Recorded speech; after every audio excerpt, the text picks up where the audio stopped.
he was upset with him or got in an argument or whatever, but to say I'm gonna shoot someone because they don't listen is asinine. Right. You know, so but a lot of people, they feel that way, and then they pull up those examples like, well, here's a white guy who was handcuffed and he got shot too.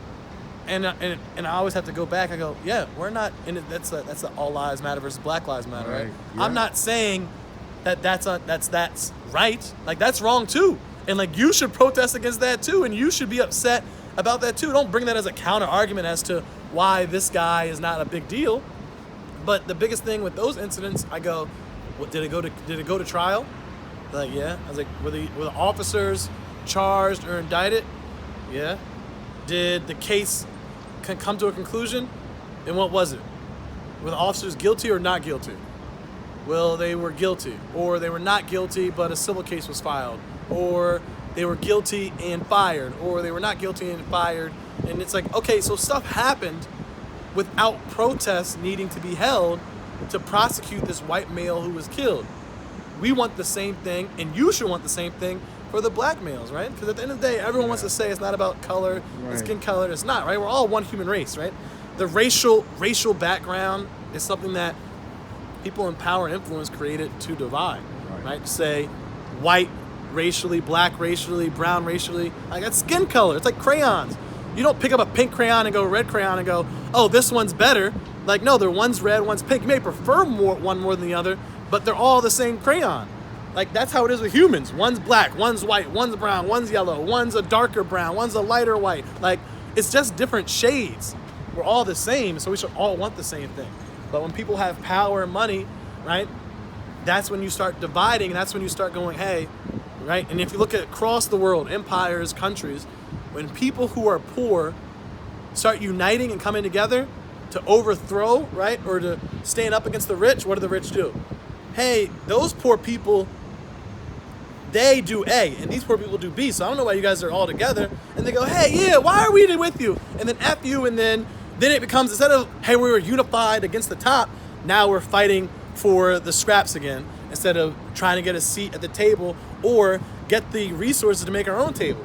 That's another thing people always go, right? They go, hey, and I had this discussion, like one of my classmates that I went to the United States Naval Academy, right? One of my classmates that I went to the academy with, I know him, knew him for all 4 years, right?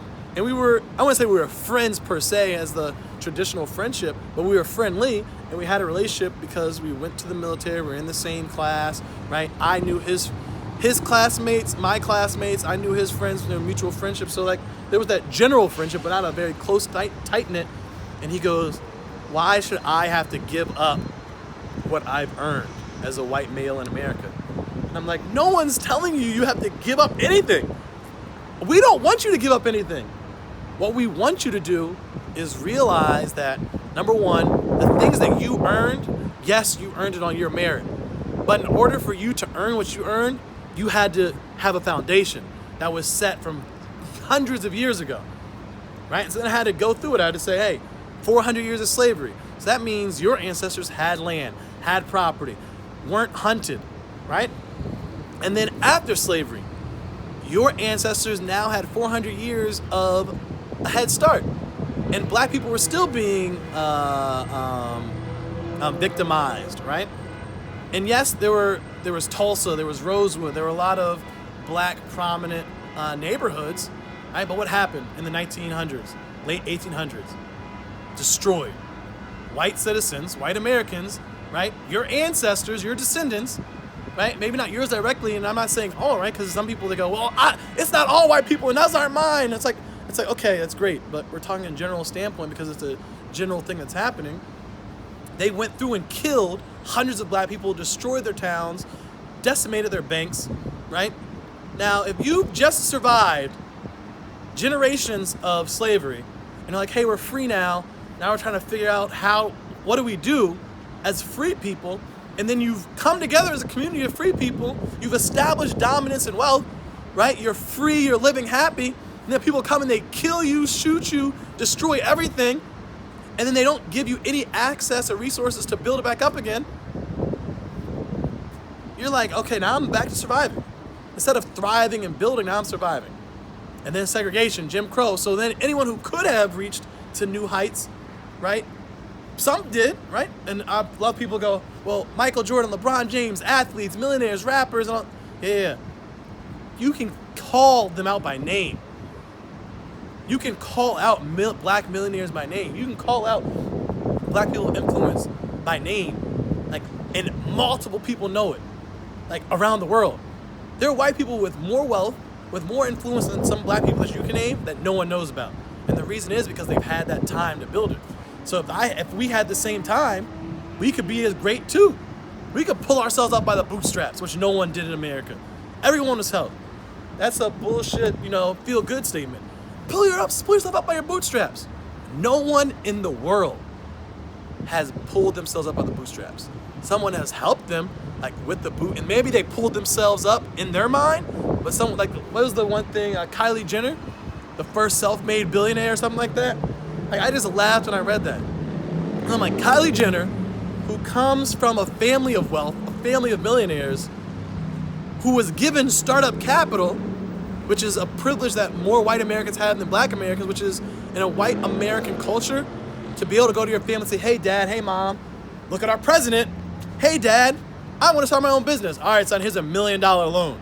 And now you don't have to pay back that. You can pay me back if you want to, but at the end of the day, I'm your father, so I'm giving it to you because I want you to be successful, right? How many black families can do that? There are a lot of white families, and it's more of an assumption, right? And I know cases of black people who've gone to realtors looking at houses, and realtors, white realtors, right, not thinking of it from a holistic or a whole perspective. They're like, oh, just go to your parents and ask for $40,000.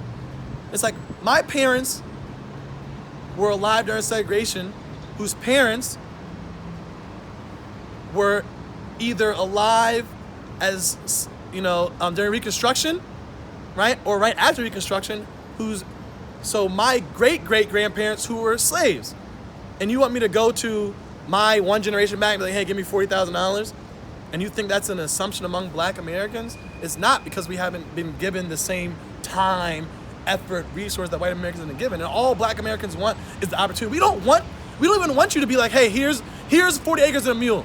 We don't, black people in America, and now I'm not trying to talk for black people, so let me say me, right? Let me not talk for black people, right?